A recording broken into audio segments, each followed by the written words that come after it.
the biggest difference I'm saying is one person carrying all that weight, if they're not diversified well enough or dealing with a tremendous amount of wealth, are going to get to the point where they're like, yeah, some of my practices are not profitable, but it's okay because I don't want to sell them. Right. And at the end of the day, the ability to grow, the ability to compete is going to be your diversification of your ownership, which is healthy. I mean, a lot of us have done that and it's helped us.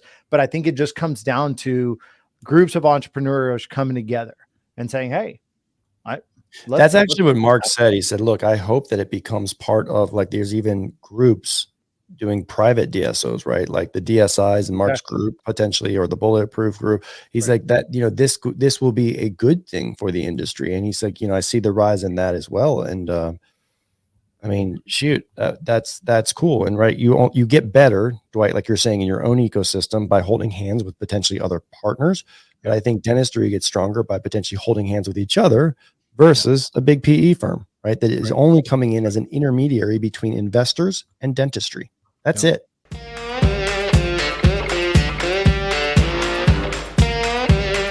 It's been a hot minute since I think the four of us have been connected on a pod, right? I know there's been 3, but I think it's been a hot minute. Dwight, you've been dealing with some operational things, let's just say.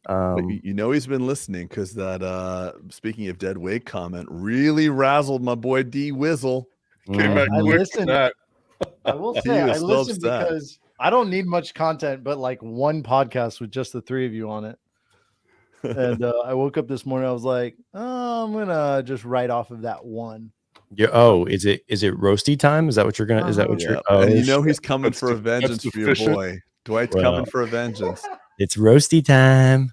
Craig, I think I'm going first, guys. Record, Craig said it, not me. Craig said it. Oh, listen, I just want to make sure you're paying attention, Dwight. It's on video. We're good. I would have never thought that out of one podcast I could get enough content for a full roast for all 3. Oh, good. Here we go. Craig said it. You're not dead weight. I just don't want you getting too big for your britches. No, my favorite is literally, this is why Pete wants us all on the pod and why he wanted roast, is he wants to see you get upset at me for a roast. Well, you got upset at me, bud. No. God, you guys grow up. Be men. Shut up. All right. Go ahead, Dwight. Are we recording already? We are already recording. It's been 2 minutes of useless content so far. Yes. Sorry. Get some value to our listeners. This is a real deal. No intro music, no nothing. I see how nothing. We roll. I'm working on new intro music, guys, by the way. Did you get it? It's almost ready. That's all we go. That's all we got. Right. Your show. Go.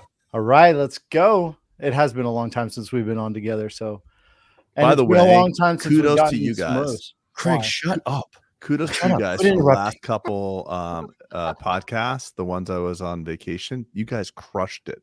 And I'm so happy to hear Trey finally come into his own and actually speak. You have so much good stuff to say. He always has good stuff to say. I do. I'm smart.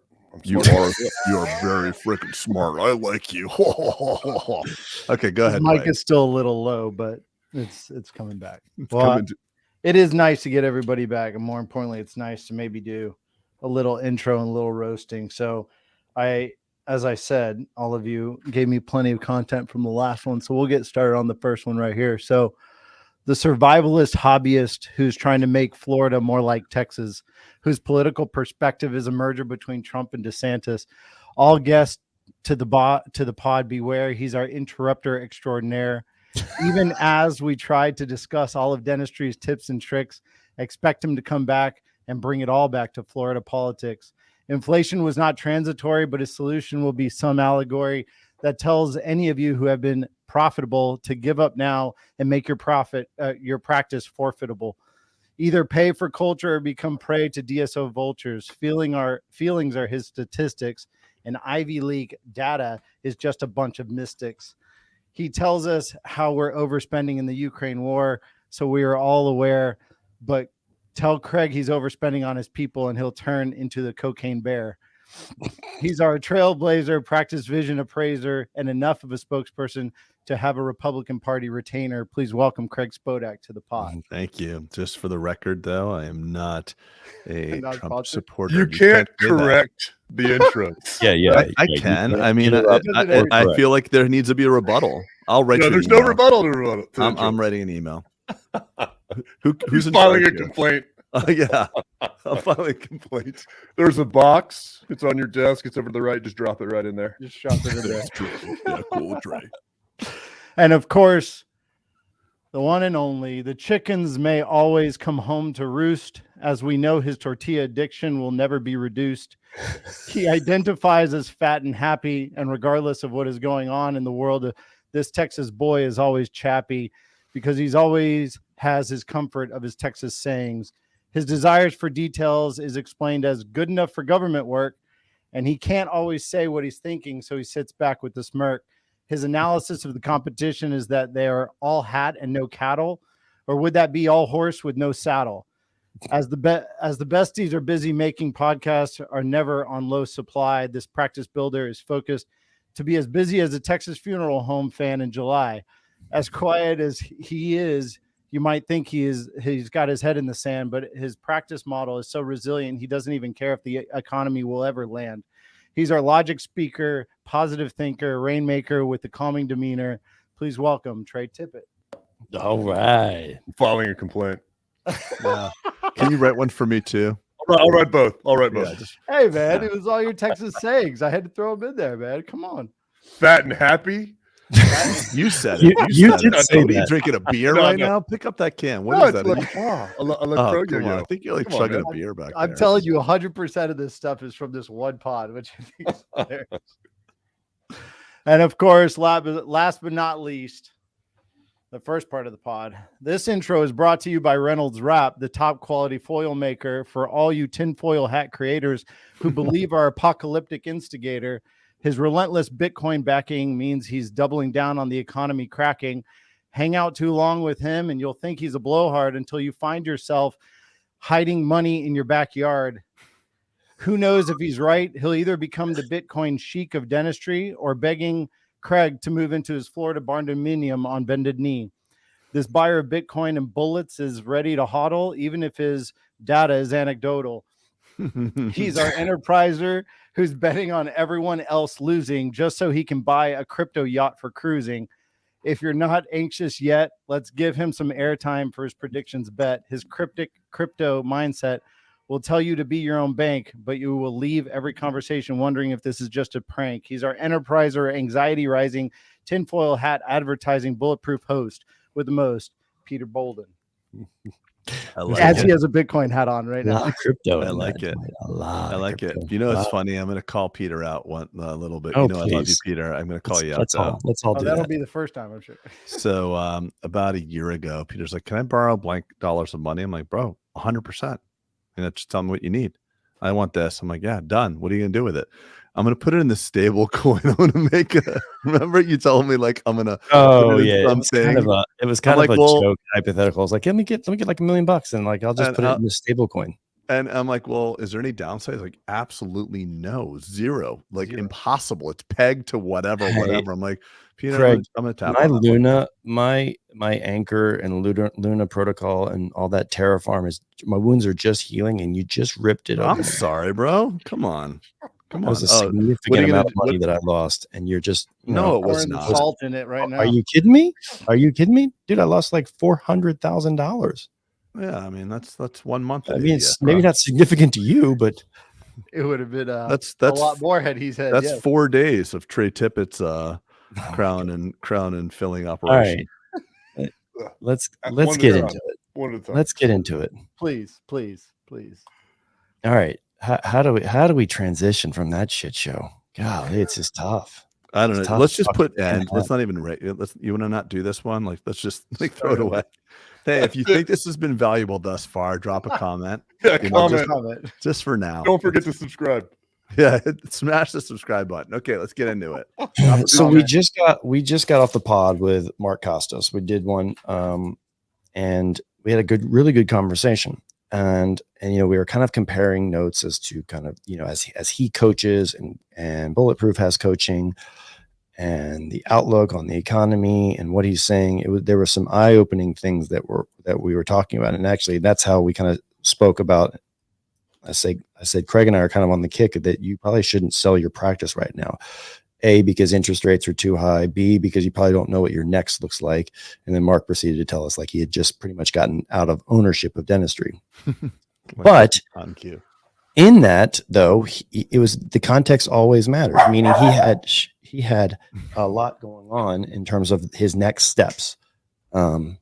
So, Craig, what was your takeaways from that? So he basically said, like, look, I've hit my money mark, and basically what he said is that, like, he's got many other businesses he's running, and it's just not a great use of his time to manage his practices. And admittedly, Marcus said over the years to us, that his practices have not always been the best use of his time. So I think it's a moment of clarity for him. But what really struck me is two things. Number one, he's starting an amazing non-for-profit where he provides dental care. He actually called it Jungle Dental Care. He's going to have like places in DR. No, that's not what the name of it is called. No, I know. It's called, I forgot the name, but he's like saying like it's basically going to third world countries to deliver care and set up permanent outpost, Dwight, essentially, right, in these locations, which it was really cool. So right. Peter and I said, hey, we're all in on that. The other thing that was a good takeaway, which I wanted to just start with your dialogue, is he has, from a variety of attorneys and PE and different bankers, a really good feeling about this number that he heard.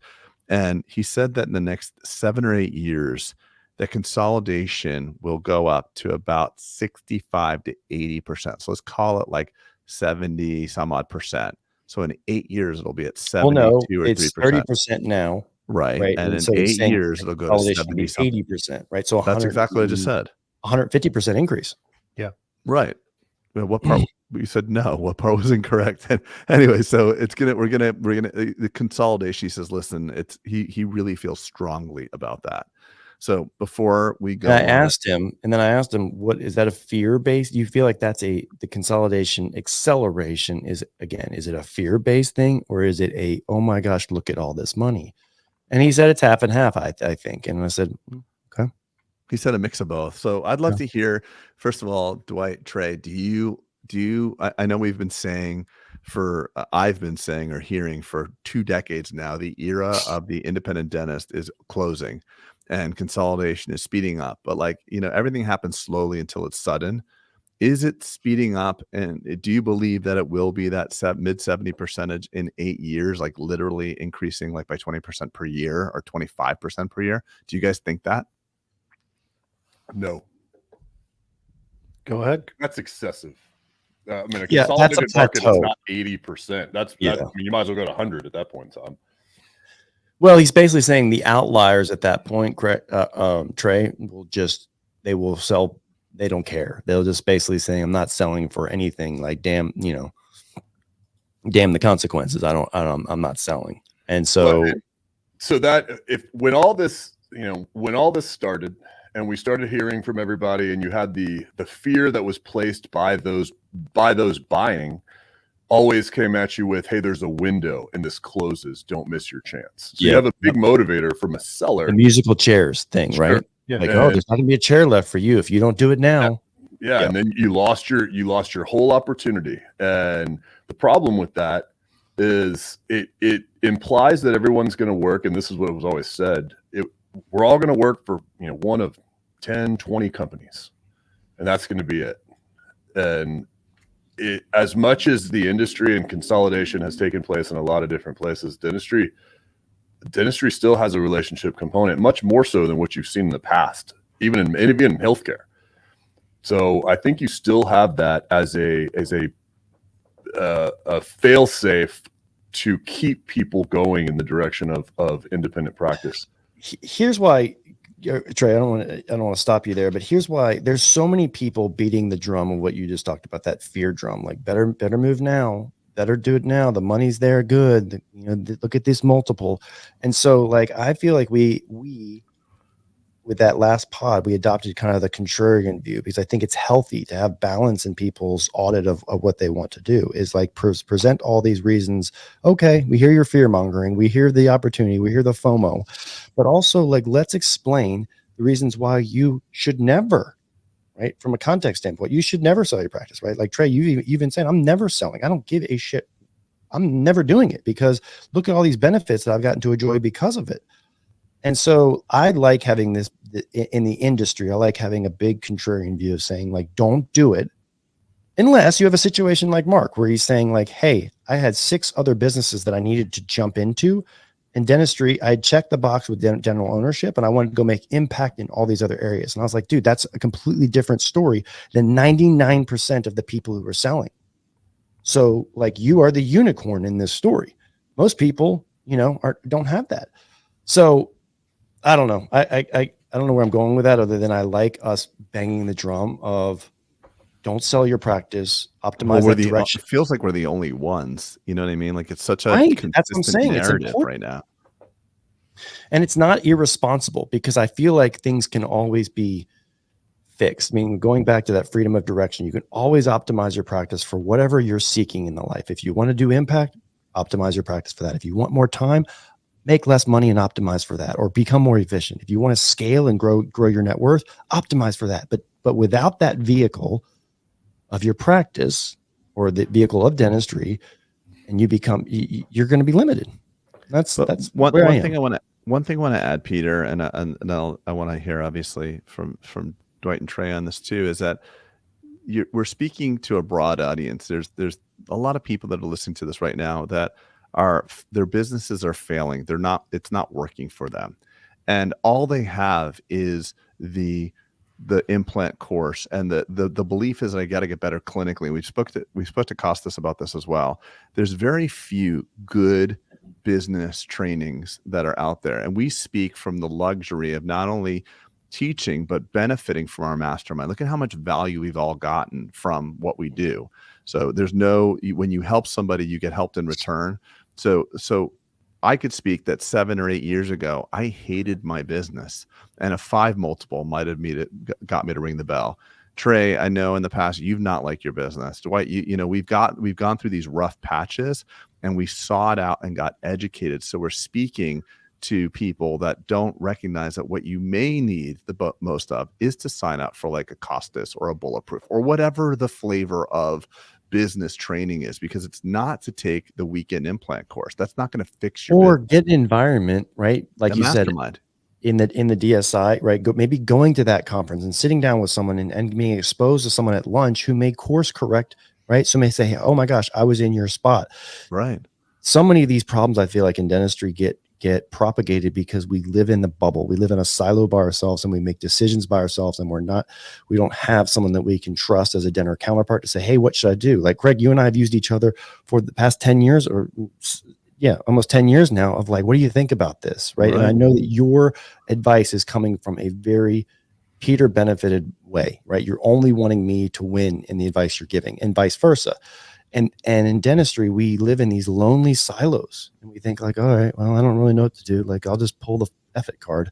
Yeah, that's the only choice. That gets so bad. And then you listen to these narratives that are on Facebook. Dwight, you and I are part of these groups, and it's like this guy, is like one guy in particular, like a freaking slow moving train wreck, FML, these hygienists don't give a crap. And then you're like, yeah, me too. I totally know. I had a hygienist not show, and they want $80 per hour. And it's like, you go down this rabbit hole of like desperation. And it's like, yeah, I've got to pull the freaking cord. I got to ring the bell. And then not to mention, we've got predatory consultants out there. Like legit predatory consultants. I mean, I haven't talked about it in a while, but something came up on my Facebook feed. There's a consultancy out there that will help you with your dental practice. But what they really do with the real business they're really in is they sell you shitty financial products. How abhorrent. So they'll help you with your practice. And, oh, by the way, we have this sister company that's kind of owned by like my son. legit, like it's owned by his son. That's a financial services company, and I'm using air quotes. And all it does is sell you whole life insurance, which is the most highly commissioned, shittiest freaking product, bar none, that none of us have. But I had it, and I spent a decade funneling that crap. So, like, not only are we lost, but we have predators out there. There's sharks in the water. Yeah. I've seen an increase on Instagram too of just people I've never even. I mean, look, yeah, never seen them I before. don't know everybody in dentistry. I'm just saying, but I see these Haven't people. You guys seen that? #1 closer in dentistry. I'm like, what? How does someone A, crown themselves that, and like B, who? I've never heard of this. How do none of us know who he is? And like, if you look, he's been in real estate for the last 10 years. And like, okay, dentists are dumbasses and they have money. Let's go there. Yeah, that's exactly right. I think How do you pick an accounting firm? Yeah. Stay away. First one, stay away from anybody that only does dentists, and not just accounting and anything. As soon as they say, I only do dentists, and you ask them why, and they go, I just love dentists. Yeah. Everybody loves those guys. That's everything, though. Ancillary services in this industry is a huge market. And that, I think sadly that a lot is predicated on dumb doctor deals. So just to give my response. So first of all, it seems like there's two main questions. First off is, will consolidation get to 80%? Or 70%, whatever it is. And then the second question is to sell or not sell, which, we did the whole podcast on. And I, from the very, very beginning, stated and said, consolidation will go to 80%. I'm adamant. I believe it's going to happen. I have no reason to think otherwise. Timeline, yeah, the timeline. And the timeline of 8 years, I thought was actually a little slow. So I'm on the other side of that. I'm going to be honest with you. And the reason is because I feel, and this is not just polarizing. The more we spend time with dentists and practices, either coaching or by just getting random phone calls and be like, hey, this isn't working. That's not working. And even doing some of the stuff that I get to do, the culture indexing stuff and stuff like that. 20 to 30% of our industry, and I actually think it's closer to 20, are made up of actual entrepreneurs. Mm-hmm. And the rest are a bunch of craftsmen that fall in line with academia and end up kind of getting enough consulting to keep their business going and profitable. And then there's a big portion of that group that also struggles to financially focus on how much they need to spend personally and not elevate themselves to the point that their business is choking them, because they can't keep scaling just production, right? To run a good business, we get the luxury of being profitable. We can keep producing, but at some point in time, you can outrun that with your personal life. And that's incredibly common. Mm-hmm. On the back end of that, the struggle that I see is that now it gets tighter and tighter because of insurance. It gets tighter and tighter because of the cost of services, overhead, these types of things that keep going down that road. And DSOs and others are consolidating in the market. It's exactly what happened in medicine. I'm not surprised by it. I think there's going to be niches, and I think that's where a lot of people are going to enjoy themselves. But the remaining 20% are going to be the entrepreneurs that, like part of my conversation I had with Trey last night, like, I love dentistry, but I love every vertical that has to do with business. It's kind of like the Costas conversation. Clearly, he got to a point where is my best allocation of time? And some of it may be like Trey. I believe he may never, ever sell his practices, but that's only because he then is going to own other components and be a true serial entrepreneur in other areas and be completely diversified. And now he's just overseeing a portfolio. And I think that that's where that 20% is going to lie. And that's where a lot of healthcare lies today, to be honest with you. It's a fair point, Dwight. It's a very fair point. So, yeah, and look, I don't think it ever. I think 80% becomes the ultimate plateau, if that's what it is. Meaning, it doesn't then go to 90 or 95, and then I think ultimately it resides at that plateau level. And Dwight, I don't disagree with you on this. And my battle cry is not to prevent that. I just want to make sure that I'm crystal clear on that. It's not that I'm anti-consolidation. I just want people to make not these big drastic draconian moves and make what's in the best, evaluate all the options. Yeah, and exhaust everything too. Yeah. Well, this is the other thing that I think a lot will not understand. And if you just kind of, again, we're reading out of the same book that healthcare read through. I mean, medicine did the same thing.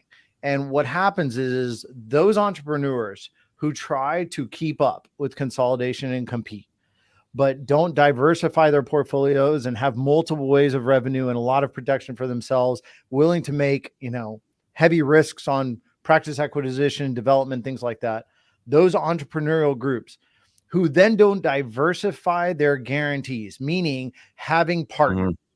Because I do believe that in order to maintain growth that is going to be competitive at the DSO level, you're going to have to diversify your guarantors and your strength to be able to. You mean the days? Well, let me make sure I'm understanding this. You're saying the days of the soloist are going to become more and more rare. Correct. I believe that 20% is where the group practices are going to enjoy. And I'm not saying that means the biggest difference I'm saying is one person carrying all that weight, if they're not diversified well enough or dealing with a tremendous amount of wealth, are going to get to the point where they're like, yeah, some of my practices are not profitable, but it's okay because I don't want to sell them.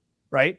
And at the end of the day, the ability to grow, the ability to compete is going to be your diversification of your ownership, which is healthy. I mean, a lot of us have done that and it's helped us. But I think it just comes down to groups of entrepreneurs coming together and saying, hey, that's actually what Mark said. He said, look, I hope that it becomes part of, like, there's even groups doing private DSOs, right? Like the DSIs and Mark's group potentially, or the Bulletproof group. He's like that, this will be a good thing for the industry. And he's like, I see the rise in that as well. And, I mean, shoot, that's cool. And right. You get better, Dwight, like you're saying, in your own ecosystem by holding hands with potentially other partners. But I think dentistry gets stronger by potentially holding hands with each other versus a big PE firm, right? That is only coming in as an intermediary between investors and dentistry. That's it. Yeah. And that investor relationship is the timeline pressure. So it's not that PE is so good or bad for dentistry. It's the investor pressure. So PE needs to make a return, an immediate return. So the decisions that the four of us make for our practices maybe 3 and 4 and 5 year decisions. Like we'll spend the money or train the people because we're thinking of owning our practices for 3, 4, 5 and beyond. A PE company cannot have the luxury of doing that. The investor needs a return quarter by quarter. So if the four of us ran our businesses to produce profit for the immediate, it's just a different pressure. A friendship is not about like what happens next week. So it's the alignment of the investors to the PE company that causes the friction of what I think is bad. I'm going to give you guys an example, which you guys are going to be like, duh, I get this, but maybe everyone might not see it this way, because Mark was saying that he has people coming to him saying, hey, I'm getting a 10, right? I'm getting a 10 times earnings.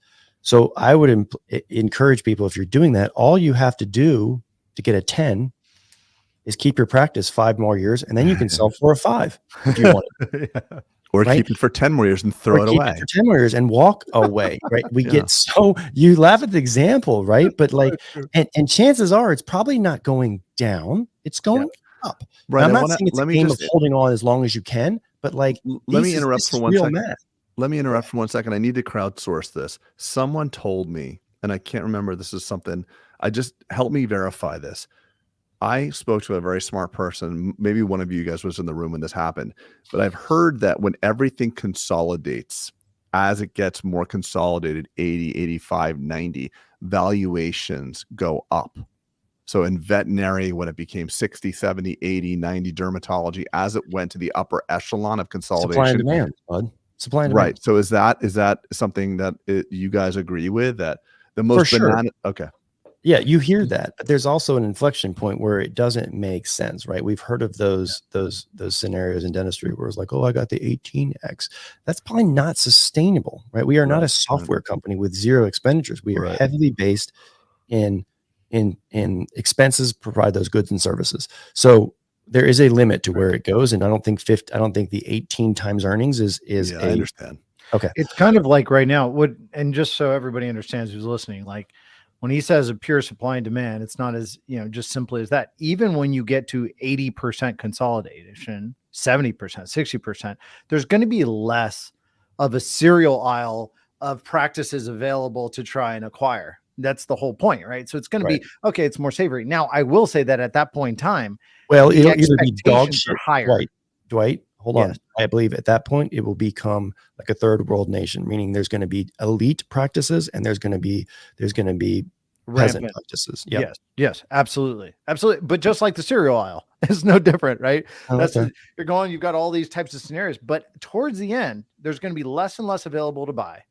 But I will say those practices, you have to build yourself because there's going to be more and more requirements to make yourself savory if that's the case scenario. Whether it's how you do your accounting, whether you accrue your cash basis, whether you actually do you partner your doctors properly? Do you compensate them? Like all that stuff will get to that point. It's just going to be what's savory, but I'm with you. And that's between now and then. And then it just becomes who's available, who wants to sell. Let's get off of this because I feel like we've talked a lot of theory lately, in my opinion. Hold on. Can I make one comment before you go on? What's interesting is an infrastructure piece that we keep talking about, and I've been adamant about. When I had a bank ask me, how far do you want to go? They're asking me about vision because they're funding, my next expansions and buildings and this and that. They asked two questions. They asked the easy one, which was, what's your percentage of EBITDA? Right. And then the other question, percentage of EBITDA. Oh, okay. From your gross percentage. Whether it's 25%, 30%, like that, they want to know that. Yep. First of all, it tells them right off the bat what they're dealing with, what kind of doctor they're dealing with, whether they have an understanding what EBITDA is, much less is it calculated and is knowledgeable of that. Like that's the first question. The second question was, how many partners have you already retired and what's your formulary? Right.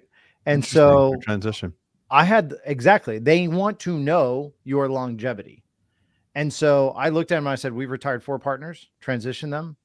And brought in. So that is the future formulary to give us kind of consistency of business, strength of business, proof of concept of longevity, in my opinion. So just going back to that comment, I had to add that because I think that that's the component that we've had the luxury to get to do, but it's hard. And now that's why there's. Do you think that if you hadn't been able to provide a good answer for the second one, that they wouldn't have given you money? Not to the level of request that I was asking for. Yeah, banks love to give you money when you don't need it. Well, look, banks make money one of two ways. They either do loans, and if they can't find enough loans that they can warrant are good deals, then they go buy T-bills. That's it. That's their only two methods. And we know what happens when they buy too many T-bills that are long term. That's right. Silicon Valley Bank. Anyway, thanks. Dwight, that was actually very good. Thank you for interjecting that. So Trey, given all the things I feel like we've talked a lot of macroeconomics. We've talked a lot of practice stuff. Very high level stuff. Do you personally consider now a good time to expand? Yes. Interest rates being high, you're okay with that? Yes, they aren't high. Do you consider now being a good time to do an acquisition potentially? Good time to ask. Okay. It's appropriate for me. Great time to ask, Trey. Do you think now is a good time to potentially do a de novo? Yes. Also good time. Do you think now is a potentially time to do all those leasehold improvements in your practice? Yes. Even though interest rates are high? Yes. So you are not paralyzed by the interest rates. Why? So, well, and I'll give the story of me starting. I bought the first practice at 5.75%. I mean, it's way higher now. It's way higher from the standpoint of what you look at of CPIs and this or that, but you can still get that easily from banks. Yeah, and lower. So when you look at that and you start realizing we're not, and I did fine there. I mean, it got me here. So we're high when we compare it to what we've had, which is basically zero.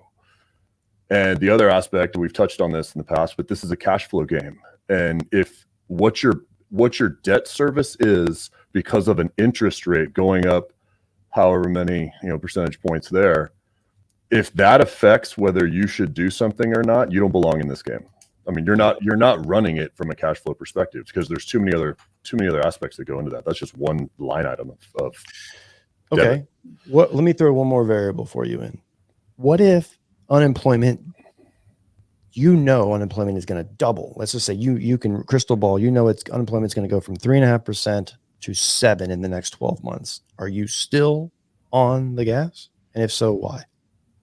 Yes. If unemployment doubles, there are more people for me to hire. Oh, I see it. Okay. All right. How how does that affect it from a gross revenue standpoint? It doesn't. It depending on what you do. So obviously your suite of services that you offer is going to matter, but in terms of there is a component of dentistry that is needed all the time. Mm-hmm. And that is what we focus on and deliver. And when that's the case, it's always there. So the need is there. Now you go fill the need. You're delivering a service that hasn't gone away because the economy is down, is basically what I'm saying. Yeah, we kind of touched on this when we talked about the great financial crisis, and you guys were indicating how you all had increases in revenue in that standpoint. And I said, well, I went down 22%. And it was mainly predicated because I was ultra focused in a bad area. No, good area, luxury market. Poor visibility and I was the scalpel, meaning I didn't do a bunch of things. I did one thing well. That was pretty much it. And so, yeah, I learned a lot of pain from that. And so I think I like listening to where you come on this topic, because I think it's helpful for other people to kind of hear that and hear my pain from the great financial crisis, then also hear you saying, elevating it up. And then also for facing this in the next, as every great macro, look on the news is saying we're going to have a hard the next 6 to 16 months to 24 months. It's going to be some pain. And you're saying, I don't give a shit, because my systems and my ground game is good enough to outlast that. It's good enough to beat that. And I just think that's super empowering, because most people I talk to, Trey, are even outside of dentistry, most people are paralyzed and not paralyzed, but they're sitting on their freaking hands. Well, it depends on the industry too, Peter. Right. I mean, certain people leverage money. Like that's what I just said. That's what I just said. Not just in dentistry. It's like people are sitting, like my other friends, a lot of people are sitting on their hands. Right. And they have to. We don't have to. I just want to ask one quick question, just for some clarification from a podcast that we all did like 8 weeks ago, where it was like the predictions and whether or not we're in a recession. And I know the technical definition of negative GDP growth for 2 consecutive quarters came up and influenced a lot of your answers. I just want to see today, do you feel like the pain at the cash registers at our practices has fully hit its peak, or has yet to? You were anticipating and prognosticating that there will be a greater pain at our cash registers in the upcoming. You mean of our monthly revenues, right? People saying no and not ringing the cash register as much, sales going down. Have we hit it? Are we over it? Are we through it? Is it coming? Where's everybody at? I think me, and you didn't ask me personally. I'll go with you first, because I'm curious. I think that's highly correlated to, and this is just again based on my life experience. So I think it's I don't think we're there yet, because I think it's highly tied to unemployment rate. Got it. Yeah. And the stock market. So that's a slightly different answer than maybe it was the way you asked the question originally. And help me remember this, guys, because I almost think like it was the way that maybe the question was answered. Like I interpreted that question like the recession's already here. Yeah, but it's not. It's not. Is that what it's not a. It's not a finger snap, and it's here, and then that's the consequence. It's going to ebb and flow, worse and better until we're out. More troubling times are in our windshield. I don't know. I don't have the data to say. Well, no, I know. I'm asking for prognostication, a refinement of the prognostication, because it was just a guess a month or two ago, and I'm just curious if you feel. I'm trying to gauge. I am planning for a little bit more pain. Getting worse or better? I am planning for a little bit more pain, not a tremendous amount more pain. Personally. Okay, so do you feel more optimistic or less optimistic than 2 months ago, or the same? The same. Okay, Dwight, tell me. I want to hear.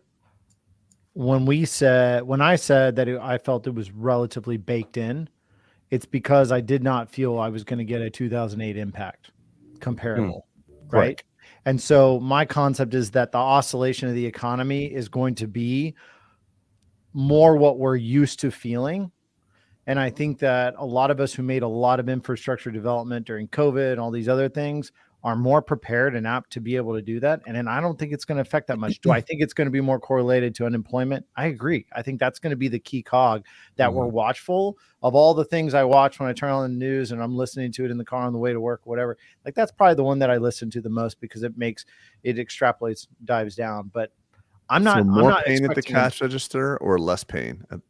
I think it's going to be consistently what I'm used to over the last couple of years. I don't think it's going to be much different. Trey, you and maybe Trey, just clarify if it's because of the nature of your business that you actually don't think about stuff like this because it's so needs based. Is that has to influence your? Yeah, from the standpoint of what I'm worried about in terms of revenues, I don't think about stuff like this. And so, is that however to the fact that you're so non-elective in your treatment that you offer? Mm-hmm. What a great feeling for those listening. At him. He's sitting next to a triturator. That's right. Look at this. I mean, he's sitting next to a wiggle bug. He's doing some amalgams there, Craig. Wow. I think that's part of his. I use a beautiful material called Miracle Mix. It's only like 60 years old, but it's one of the best materials. Is that the glass ionomer mixed with the stuff? Oh yeah, it's metal. You must have a lot of stainless steel crowns. Phenomenal. Yeah, my dad would do the thing with Vaseline inside the crown, retrofit a core. It's amazing. My dad's a Miracle Mix master, an MMR, He's an M. He's into triple M. So, Craig, keep going with that if you want. No, I was just curious because I felt like I re-listened to that podcast and I just felt like I was wondering because I value you guys' opinion and respect you guys so much and such a disparate and geographically and sector diverse like group of dentists here we are. I'm just wondering if people should be buckling down. I mean, the banking crisis. What's the downside? What's the downside to buckling down? And I'm asking not rhetorically. Well, there's two things. There's buckling down and conserving cash, and there's like being like because in the end, if all economic cycles, if people historically ignored the factors, the macroeconomics, and charged forward, they'd be far wealthier than if they retreated. So everybody in the face of an economic. I'm just saying that there are cleansing processes that you go through as a business owner. For instance, right now, Craig, 12 months ago, I was not going line by line on my Amex statements, looking at everything. I am currently doing that now, right? Because what's driving you to do that?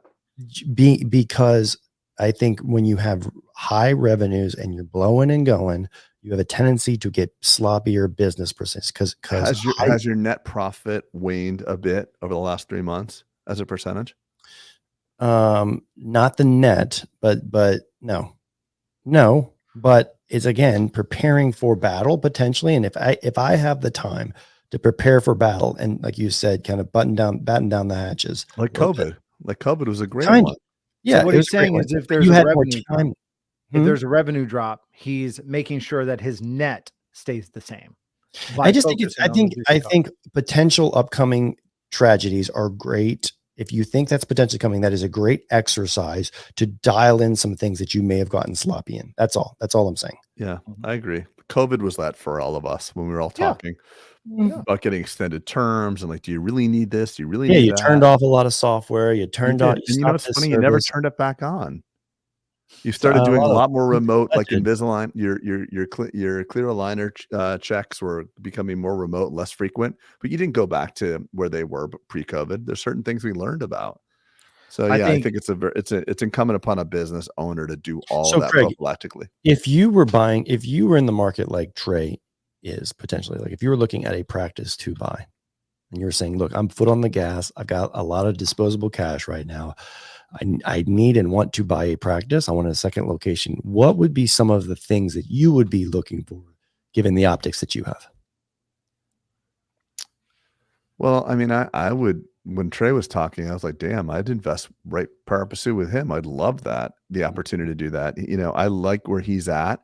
You know, I think one of the major challenges for the three of us, Peter, me, and you Dwight, is that we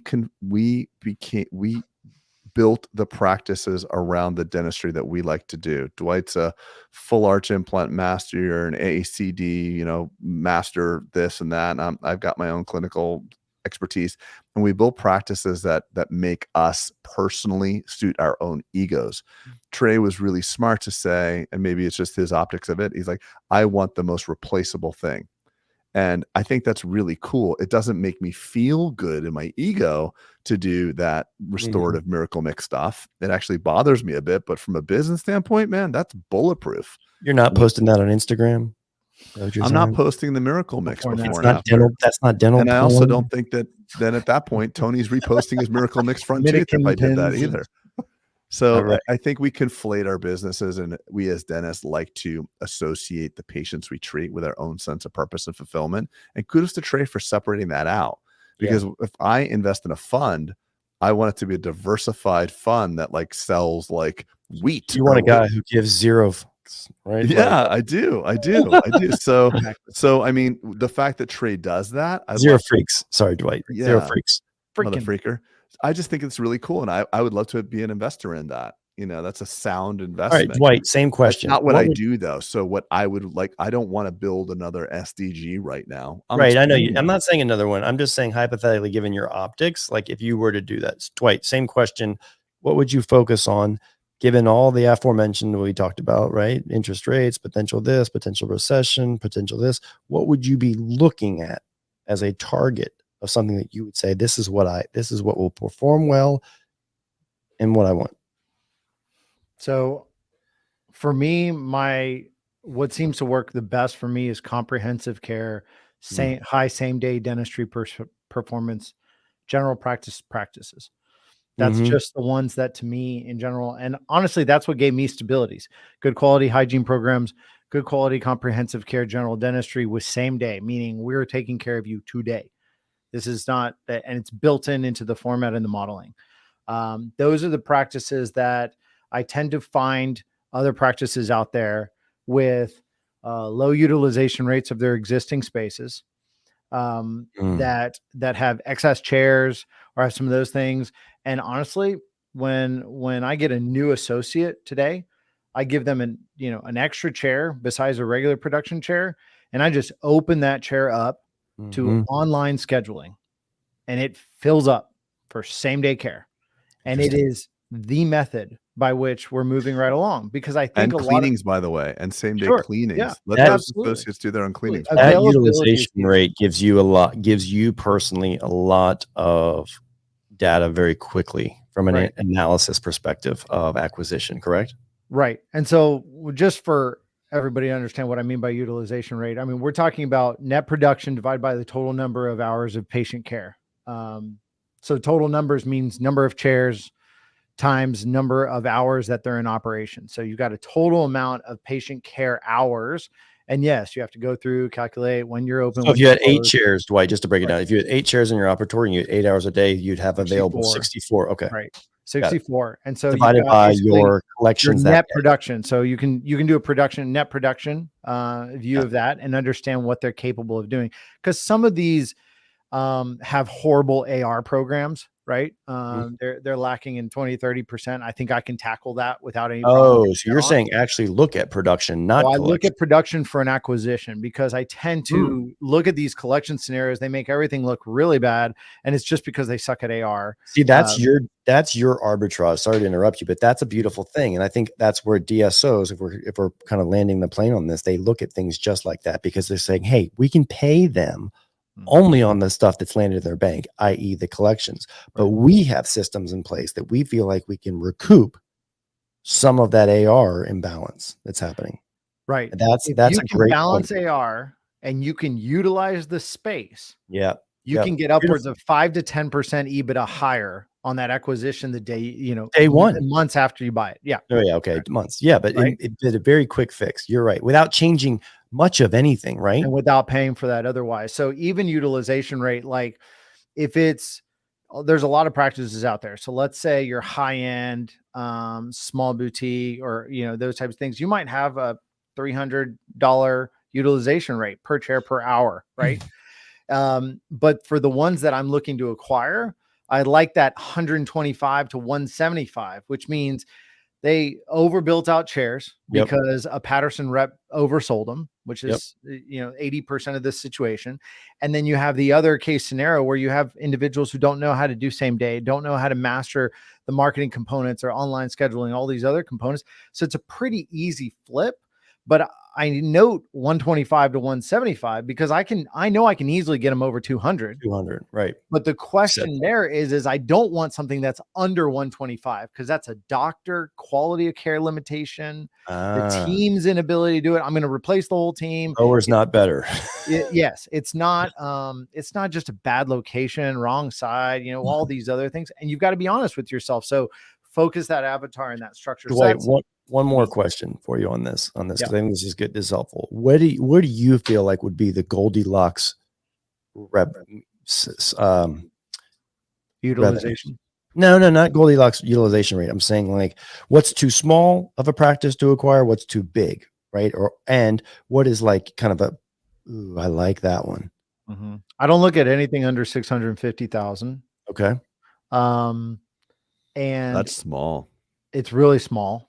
But how about chairs? What about minimum chairs? Because that would be the thing that I'd be most interested in. So my goal on an acquisition is usually 6 to 10 chairs. That's what I was thinking. 8 to 10. Anything beyond 10 takes.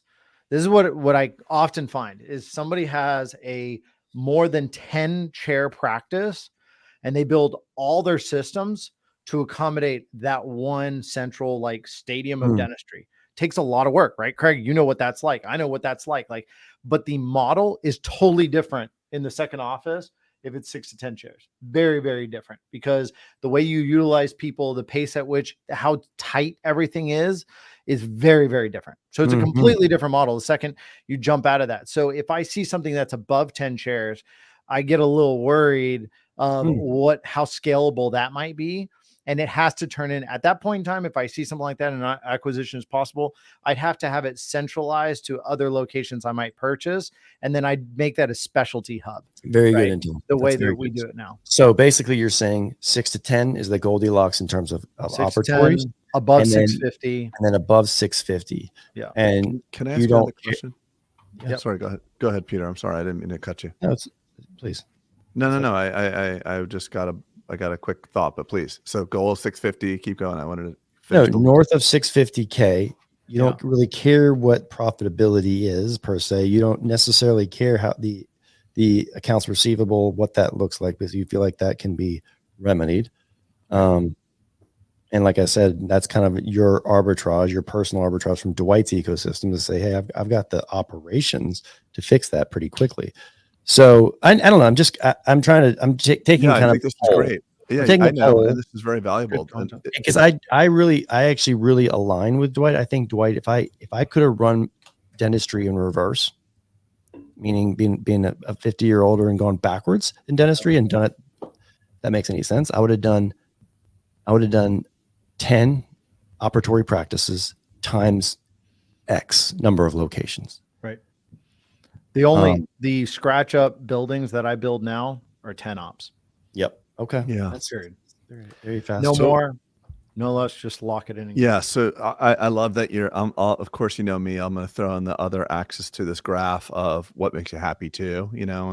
That's I'm obliged to do that as the kind of resident culture fulfillment guy. I mean, 10 operatory practices wouldn't suit me. If I could have done everything differently, I would have built my building larger and had a bunch of symbiotic businesses here. Yeah. I would have had like the yoga studio and the juice bar, and I would have made a shopping mall out of it. You're a little bit of a unicorn, bub. I know. I'm just saying it, whatever suits you. But one question that inspired your conversation, I was listening to it inspired me to ask is, what is your sweet spot for number of operatories per doctor in your space? So, I find, I've had so many associates and so many different doctors with the unique opportunity to see how they thrive. And there are people that can take more operatories and be not as effective. When I was doing my clinical dentistry, I was a one operatory guy, one patient at a time. Same. Peter, 2. Dwight, 2 operatories. Is that because you have Trey? What about your apex of like busyness? What were you? It would appall you. What? 3 to 4, like 6. Yeah. So 1, I checked all hygiene. So that's 6, 5, really 5 at the time. And I had no. About how many no. Absent of hygiene. Absent of hygiene, we had no rules. Well, I might have 7 patients at 8 o'clock. All in my. Rephrase the question. how many for you to go do dentistry the way you were at the apex doing it, how many operatories did you need? Well, and that's how I did it. So I had to have 7-8 operatories to do what I was doing. You're not he but I wasn't. We're gonna skip Dwight. I mean Trey. No, so and here's what I'll say. The reason is because y'all are working out of columns. We did not work out of columns. So I get it, I understand it, but we worked from colors. I would go to any operatory at any given time. Jesus, are you serious? If you saw what we did, you would have a heart attack. Yeah. Not what we do now. What we do now is totally organized. So here's the question. I'm going to bring this together. So Trey, but that's my apex. Yeah, I've right now you're past that. And right now your associate is usually given They two go operatories? They go two. That's the way to answer the question. So then help me out here. Is it because there's a lot of details in this response that I think need to be fleshed out. Good. Because it's probably not 2 operatories, Dwight. If you really think about it, it's probably like 1.5. Yeah. Because what I'm trying to say is 5 doctors. Do they really need 10 or is it 8?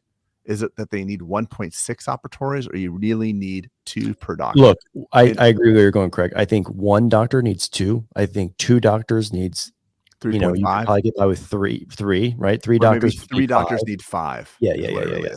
So Dwight, so in your ideal model, this 10 operatory practice that you refined, how many doctors, how many hygiene? I want to know that. What's that ideal? 6 operatories for doctors, 4 hygiene. Every doctor has 2 chairs. So 4 hygiene and I would have done the same. Wait, 4 hygiene. 6 operators for 3 doctors. 6 doctors. Every doctor has 2 chairs. Any surgical? Wait, no. You mean 3 doctors, 2 chairs? Because you're 10 operatories. 6 operatory ops, right? And then 4 hygiene operatories. And how many doctors? 3. Yeah, that's what I just said. Okay, so 4 hygienists and 3 doctors. Hmm. Yeah, be nicer, I think, even to have 6 hygiene and 3 doctors, because so we always leave with the expectation. Here's the flex on that, with the expectation that we feel that eventually, as the practice is comprehensive and really builds a practice pool of active patients, we will end up with, and yes, you're getting to this, 5 hygiene and 5 doctors that end up using the same day suites. See what I'm saying? Because we almost always have to end up flexing because we end up there, but not at the start. Wait. So you're saying eventually the doctors will shrink to just use 1 column per? Yeah, because they want to do more fruitfulness dollar per hour. Dwight, is that because you're so ultra focused on the utilization rate, right? The quickest way to increase utilization is to have someone stay in that operatory all day long. The utilization for us, the reason is we build extra operatories is because we make a lot of same day availability. So that chair may not be booked and it's online scheduled. So it's set aside, but we do expect our hygiene to outgrow 4. When you got 3 doctors, I expect it to outgrow 4. There's no doubt about that. So I know that at some point in time, and then at that point in time, you realize, hey, it's just been a luxury for 3 doctors to have 6 operatories. They'll probably end up with 5 operatories and 5 hygiene. Yeah. Interesting. So would you build? That's where it goes from the 2 to kind of the 1.6. When that hygiene number is north of the doctor number, the practice is poised to grow. Yeah. I think. And well, yes. But the problem becomes is who can check all that hygiene, right? So you can't get to the point. It's funny because depending on the practice, like I've worked with mastermind clients, I think like Matt told me, and no last names, but he told me that in his own practice, the doctors are complaining of how many periodic exams they get. Like, oh, Dr. Jones got 5 this week and I only get 3. In our practice, in my practice, it's like, man, I touch so many damn patients. It's like an onus of responsibility. The new patient is always so sexy. The periodic exam is not sexy, but in actuality, we all know the acceptance rate of that periodic exam is through the roof. Of course. But we avoid them, which is funny. We avoid those. I think it's a very simple and practical format to say you got those 10 ops and stick with the 6 to 4 and play along with the understanding that I do think that the future of dentistry is who can get me in right here, right now, and leaving those chairs open to me is here's the thing. We do 25 is the lowest percentage I have seen of our daily production in same-day dentistry. 25% of every single day's production comes from is attributed to same-day dentistry. I for would us, agree. It's not abnormal that we have a brand that people walk in and say, I want to get treated today. We have patients who walk into the front desk and say, I haven't eaten today. Can I get my wisdom teeth out and sedate me? And that is incredibly common. I did 2 of those cases this week. So once your brand becomes the same day push, someone just woke up wanting to have the, hey, you know what I'm going to do? No, then? they just walk by and they're like, out. hey, it's relatively common. They're like, hey, let's see if we can get it Dwight's done. also got a digital sign out that he could change, like walk-in wisdoms today. Walk-ins accepted for Wizzies. Walk-ins accepted. That's exactly what's on Floor on the floor. Don't you want your floor on the floor? Chick-fil-A wisdom teeth. Wisdom teeth. Honestly, if you've got the infrastructure, it is that easy. It's very mindless work.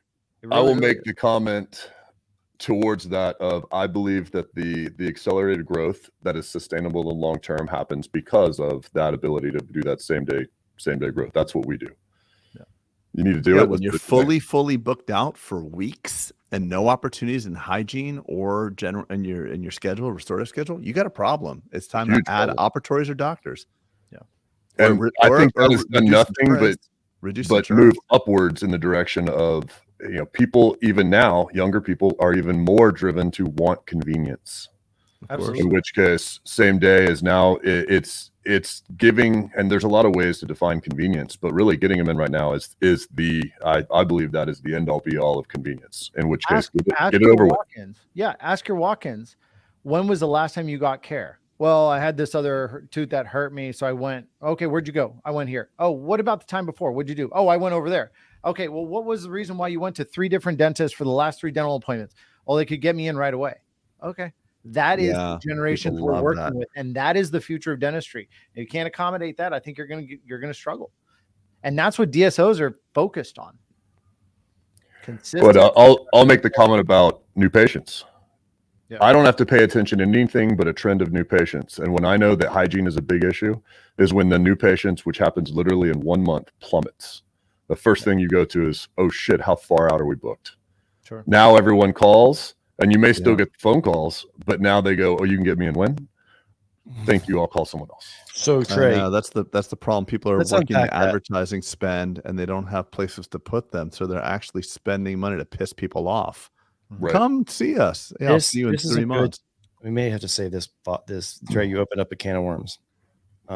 Go back to purchasing. That's a good. That is a can of worms, but it's a okay. So new patient plummet.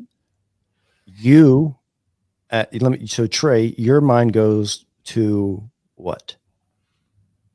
New patients plummet. I immediately go look at my hygiene and how booked out it is. So you're immediately going to, oh my gosh, we just don't have the places to put people. Correct. Okay. Dwight, remember Olga? Same thing in the mastermind. She wanted to spend more marketing. Too much capacity, not enough people on the phone. Dwight, where does your head go? We're too much capacity problems in that location, and we can't even answer the phone fast enough.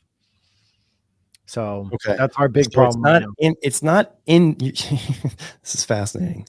So for you two, it's not inbound demand that you feel like is potentially suffering. Your head goes to an operational thing. Absolutely. Craig, it always is. When I say, man, your new patients have plummet, where does your head go? Yeah, mine goes to capacity. I just look at that. Wow. That's all it is. Mine goes directly to analyzing my marketing. Well, I mean, it's one factor, but if you can't get somebody in. No, 2 factors. Marketing and then phone or digital conversion, right? How are we answering calls? How are we converting people? So it's those 2 things. It's not a capacity thing. Do we have this? I don't ever go to, do we have the space to put them? I just go to marketing and how are we converting on the phones? It's always Isn't that crazy? Isn't that call conversion is also calls you receive. If you go calls we missed, Dwight, or calls we missed.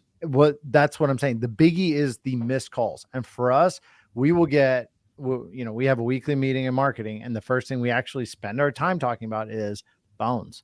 What's going on at this location, and why is there consistency? Like, we reach a certain cap on what we can handle in a given month, and it happens earlier and earlier in the month. There's only so much you can do. Why? Because people are looking for care now. They're not looking, they're like, oh, great, you can get me in next month. It is our constant struggle, and it is location by location, which is also why, just to bring your comment back, Pete, is that information is critical to know how you manage your branding and your marketing per locations. Meaning, if you're just branding on Facebook, but not specific to locations, if you're not just branding on, your digital media and you're making these pushes, but it's not specific to the locations of the patients that influence those, then you'll shut something down because you got a capacity issue at one location and it affects all of them, which is the wrong way to do it. I completely agree with that, Dwight. All right. I think, look, I wanted to keep this tempo fast and furious. There's a bunch of other things that I wanted to get to with you guys, and we'll save them for future, but I will just tease everybody with, I want to talk about how to utilize, this is going to be a total tangent, how to utilize Google Alerts to your advantage, from a competition and reputational awareness if people aren't using Google Alerts like that. Also wanted to talk about, AI things that I've learned recently post our first talk, and how I'm actually implementing that into business operations, not as just a, oh, look how cool it is, shit that I'm actually doing, and actually software that I'm actually using now that goes back to the question I just asked, which is about phone call conversions. So there's some cool advancements that are happening in dentistry, not just from a diagnostics, like we all anticipated would happen. And I want to talk about that. And then the last thing I do talk about is, I think it would be interesting to talk about the Balaji bet of $1 million and Operation Choke Point that's happening in the banking industry. Are you guys familiar with that? Super interesting stuff. Are you talking about for next time or now? No. Next time. I think we're right at an hour, but I'm saying I'm basically, Craig, I'm throwing out a teaser for things that we'll be talking about next time, because I think speaking of teasers, by the way, Peter, that summit is filling up very fast. And I don't want the normal texts and things like, oh man, the hotels book is, let me in. Like, please, like, there's a 10 times guarantee. So, you know what the coolest thing is? That's crazy. Is that people are booking 15 and 20 tickets at a time, right? Because of that promotion pricing schedule. Dwight, you know that we did that, right? What we wanted to happen. Yeah. Move the freaking needle by bringing people to Vegas, and send your team and you can blow it all off. You don't even need to come. I think it's worth it. Like, send your team phenomenal. Go get drunk. You're the least important person that there. Would be your team. You'll still do well. So you gamble, they learn. But you know what's funny about that? And then get the hell out of the way. That's exactly the way it should be. If someone told me that, I'd be like, that is the most magical thing you've ever said. I don't need to come, but my team goes and I get to move the needle. Like, that sounds amazing. It's for optics. I do think it's a good idea that you show up, but you could literally not pay attention and send your team to every part of it, the hygiene to the hygiene girls and the team to Erica and all that, and be around. Of course. And then get out of their way and let them execute. You'll make a lot of money. I mean, it's just, there's so much fear as a business owner. We're all scared shitless. We were talking about that with Randy the other day. I talked about it with Paul Etchinson when he sold to a DSO. He's like, it's not the DSO that helped me. It's my leadership style. If you're panicked and you're on people and you're riding them, you destroy their ability to help you. Mm-hmm. So I'm being serious. Bring your entire freaking team. And if it doesn't pan out to be the investment you thought, there's a guarantee. Like, hello, there's no downside. Worst case scenario, you entertained your team. It's better than the cruise to go on. Or not just entertain your team, but like as we talk about, and Dwight's going to push back on this because this may not be considered culture, but doing things like this is part of culture for your teams, right? Investing in them is the thing that you can promote to future people who are trying to apply for your company. This is a segment of that culture. Yeah. And your team feels that when you invest in them. So anyone looking to amp their culture, think about all the great pictures you'd have, right, at the team, learning together, sitting there in Vegas, creating FOMO in the community of people who don't work at your office. Stop being so scared that when you invest in your team, they're going to leave. Grow up as a business owner. Hey, who says that? Grow up as a business owner. Like, I hear this all the time. Oh, why would I? What if they leave? I'm like, you know what? A doctor reached out to me the other day and says, why do you promote your associates on your Instagram page? I go, well, why wouldn't I? Well, if you promote them, you're just going to make their head swell and they'll leave. I'm like, okay. Like they got mad at me because if like one of my doctors posts like an amazing case, I want to highlight them. The most important thing that I ever did was start investing in my people. And yes, some people left, some people stayed, but we are now known as the place that invests in their people.